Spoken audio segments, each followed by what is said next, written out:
আজকের এই আপনাদের জন্য সামান্য ত্রাণ বিতরণ, এটা আসলে মূলত আমরা শুরু করেছি গত 22-এর বন্যায় দেখেছেন, এবং প্রতিটি দুর্যোগ যখন আসে আমাদের ভারপ্রাপ্ত চেয়ারম্যান জনাব তারেক রহমানের নির্দেশনায় তখনই বিএনপি প্রতিটি জায়গায় সারা বাংলাদেশের যেখানেই দুর্যোগ, যেখানেই সমস্যা, সেখানেই বিএনপি জনগণের দল সাধারণ মানুষের পাশে দাঁড়ায়। এই রাস্তার উপরে এখন পর্যন্ত পানি রয়েছে।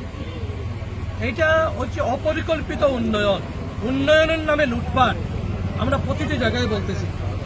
এই যে নদীর গার্ডওয়াল নির্মাণের কথা আমরা বলেছিলাম, নদীর দুই পাশে প্রতি বছর বৃষ্টি আসলেই নদীর দুই পাশে পানি উপচে পড়ে বন্যায় প্লাবিত করে দেয় দুই পাশের মানুষদের।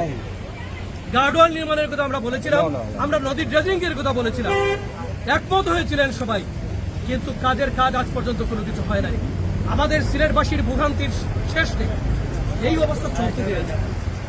আমরা দেখেছি দাবি আদায় যদি করতে হয় কোনো কিছু, নিজেদের ন্যায্য পাওনা আদায় করতে হয়, তাহলে আন্দোলনের বিকল্প কোনো কিছু নেই।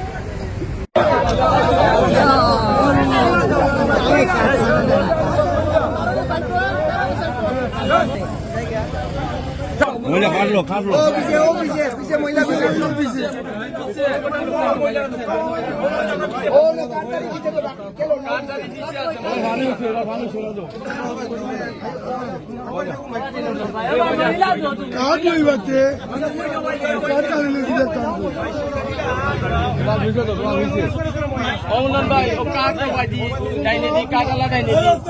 কাটালা ডাইনি দি দুগা আর